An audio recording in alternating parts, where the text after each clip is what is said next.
A Thai actress is arrested for promoting a billion baht Ponzi scheme.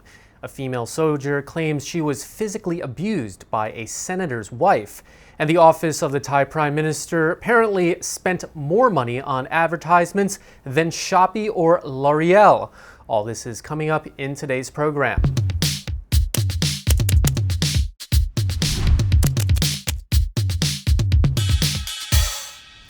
You're watching Thailand News Today, bringing you the latest top stories in Thailand and beyond.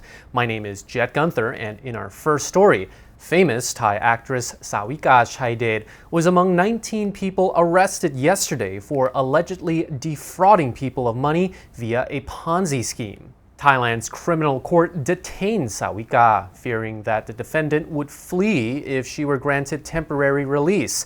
Sawika is accused of committing fraud under the Computer Crimes Act for her involvement in a Ponzi scheme.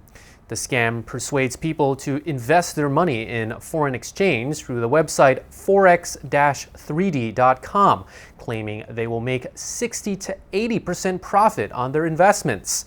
However, once people invested, they did not get any profits in return as promised. According to the Department of Special Investigation, around 14,000 people were duped into the scam, investing an estimated 1.9 billion baht in total. In October of 2019, the DSI began investigating Forex3D after receiving a complaint from an investor who claimed it was a scam. A number of well-known celebrities in Thailand were summoned to testify alongside the founder and CEO of Forex3D, govt. Actress Sawika began advertising Forex3D in January of 2020. She was a good friend of Tang Mo, the famous Thai actress who drowned in the Chao Phraya River in February.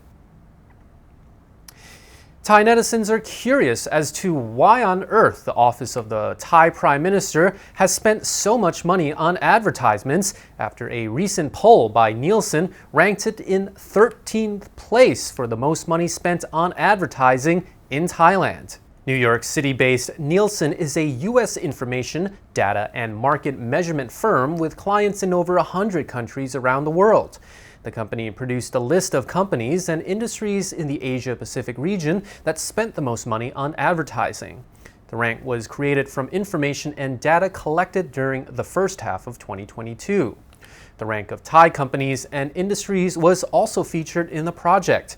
The top 3 spenders are Unilever, Nestle, and Procter & Gamble, while the office of the Thai Prime Minister came in at 13th place, spending more money on advertising than companies like Shopee, L'Oreal, and PepsiCo. Many people question why the office of the Prime Minister would spend more on ads than e-commerce platform Shopee. Some asked whether the advertising budget came from the public purse, i.e. Thai people's taxes, while others assumed the Prime Minister's office used ads to spread news and updates about the government policies. As for its effectiveness, we'll let the Premier's approval rating do the talking. A female soldier appealed to the media for help after revealing she was almost driven to suicide after years of physical and mental abuse by the wife of a senator.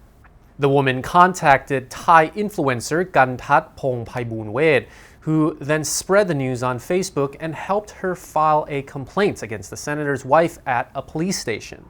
The Facebook post went viral, and the soldier was invited to share her experience of abuse on a popular Channel 3 talk show called Hon Kaseh. The soldier revealed how the senator's wife initially hired her to be a maid at a house and fulfilled a promise to help her become a soldier on 5,300 baht per month. The soldier said everything was good in the beginning, but then her attitude changed and she became very cruel and criticized and punished her for anything trivial.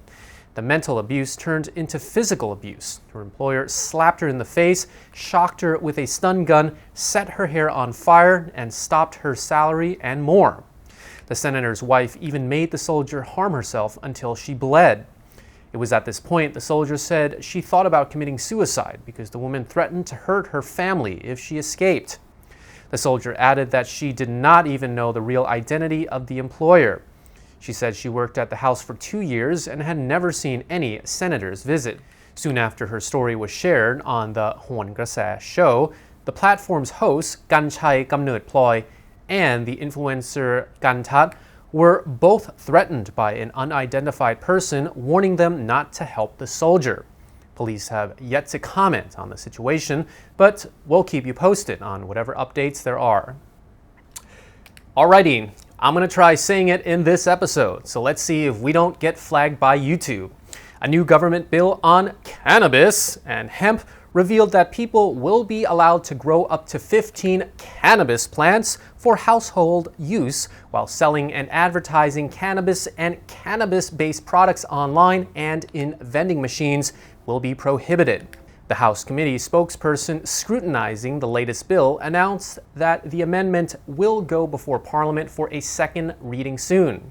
Pantep Puapongpan broke down the new bill to make things clearer for those wanting to grow or sell cannabis plants, as there have been a number of complaints that there are just too many gray areas regarding the selling and consumption of cannabis and hemp.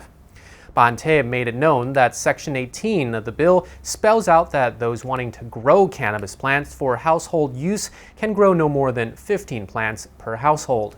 People need to register if they plan to do so on one of the government's channels within 1 day without paying any registration fees. Also, people are allowed to grow no more than 5 rai of hemp plants per household for household use.